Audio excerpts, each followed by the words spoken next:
In 2014, Paul Calandra became the poster boy for the perennial problem of parliamentary dodges. Faced with a tough grilling in question period from then NDP leader Tom Mulcair about Canada's military operation in Iraq, the Conservative MP responded with a non sequitur. He spoke not about the matter of life and death at hand, but about a social media post purportedly written by an NDP staffer on the issue of Israel. Asked again about Iraq, Calandra repeated his comments on this unrelated matter. Prime Minister Justin Trudeau rises during question period in the House of Commons on Parliament Hill in Ottawa on May 3, 2018.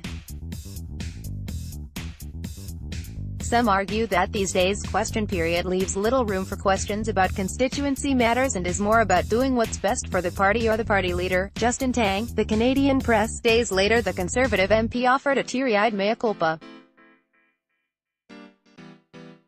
Clearly, I allowed the passion and anger at something I read to get in the way of appropriately answering the question to the Leader of the Opposition. An emotional Calandra said as he, unconditionally, unreservedly, apologized to the House. At the time, Calandra's dodge and its fallout caused yet another fleeting reassessment of question period, including an NDP motion, eventually defeated, to change House rules to allow the Speaker to crack down on irrelevant or repetitive answers. The Star's analysis of a week's worth of question periods shows Calandra's brazen dodges typical of this daily exercise. While outright lies were relatively infrequent over the course of the week, stretches of the truth and off-topic canned talking points offered as responses to serious questions were the norm. Article continued below. In our system of Westminster democracy, question period is intended to be a venue for Parliament to hold government to account and glean information the executive may not want to reveal. In Canada, QP is supposed to be a key part of our parliamentary democracy. There's the value.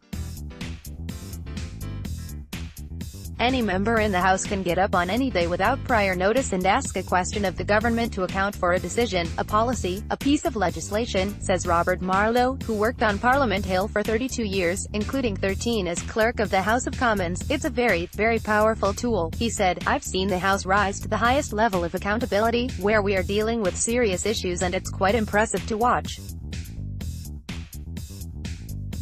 And I've seen it slide into the gutter, too, Marlowe said.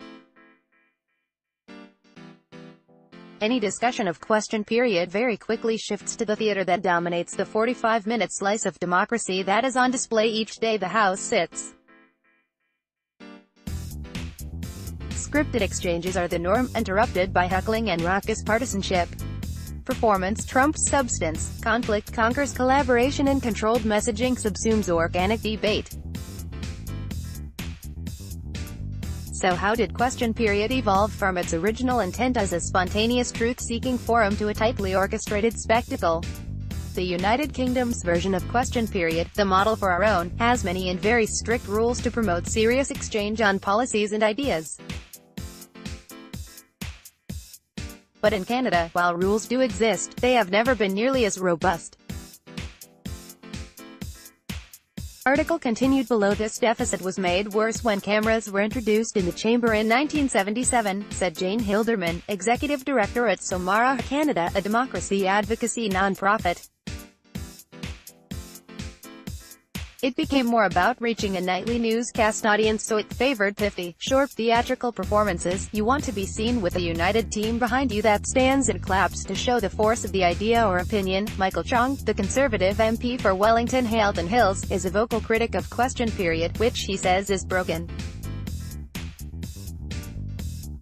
One necessary reform in his eyes is changing the rule, introduced in 1997, that capped questions and answers at 35 seconds. Try to give an answer in 35 seconds, you are literally punching for sound bites rather than giving substantive answers. Conversely, in asking the question, you are going for the punchy soundbite, Chong said. He places many of the problems partly at the feet of speakers who have ceded unprecedented power to the parties. Opposition parties provide the Speaker with a list of MPs who will ask questions, and the government decides who responds.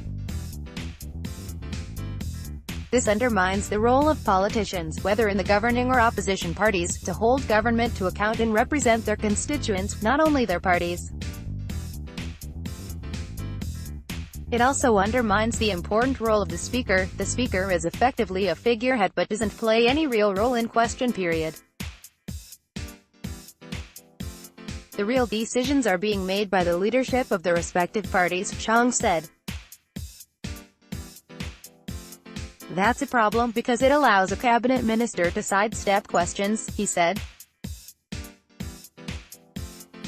For example, if a minister is in hot water over an issue, he or she often stays mum in question period and other ministers are allowed to answer in their place. That's not accountability, Chong said. Government House Leader Bardish Jagger says that criticisms that cabinet ministers are ducking the questions are not always fair. It's not that you haven't provided an answer. It's that the opposition doesn't like your answer. There come times when you are not able to provide more information, Jagger said. Standing Order, the playbook for parliamentary procedure and decorum, states that a speaker facing the conduct of a member who persists in irrelevance or repetition may direct the member to discontinue his or her speech. However, that's been interpreted to apply only to debates and not question period. That needs to change, Chong says, so the Speaker can compel cabinet ministers to respond and compel them to give real answers. Part of the Liberals' 2015 election platform promised to make question period more relevant by empowering the Speaker to challenge and sanction MPs, and allowing more time for questions and answers. Jagger says the government's commitment to bring this place into the 21st century remains. Question period is a period of time for the government to be held to account, Jagger said in an interview. We committed to being more accountable and we really want to ensure that we are prepared to do that, former Speaker Peter Milliken echoed Chong, saying the reliance on party lists, the roster of MPs scheduled to speak dramatically, changed the nature of debate. Milliken, who famously said it's question period not answer period, said there's little room in the standing orders for speakers to compel relevant answers, or what constitutes a response in the first place, in taking it away from the Speaker. The whips took control of everything, not just who was asking the questions but what the questions were going to be, he said. We've lost out on questions about constituency matters almost completely.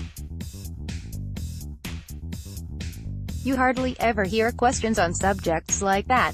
It's important members get to ask those questions in the House, Milliken said. How those questions are asked is dictated by tradition, precedents and rules. In 1986, Speaker John Bosley laid out some principles. Question period is short, so use the time wisely. With Canadians watching, MPs should be on their best possible behavior. While MPs may have other purposes and ambitions, the primary purpose must be seeking of information and calling the government to account. There are some rules. For starters, a question must be posed, not a statement or expression of opinion. It must relate to the administration of government. It cannot seek secret information, such as the subject of cabinet discussions. It cannot reflect on the Governor-General. It cannot create disorder. You can't mention that an MP is absent from the chamber. You can't call another MP a liar.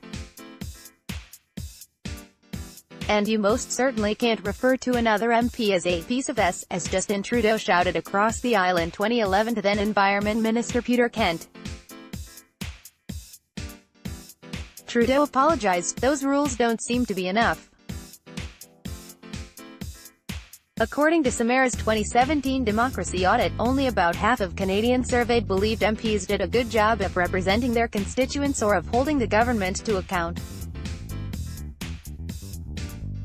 Meanwhile, 63% believed they represented the views of their party.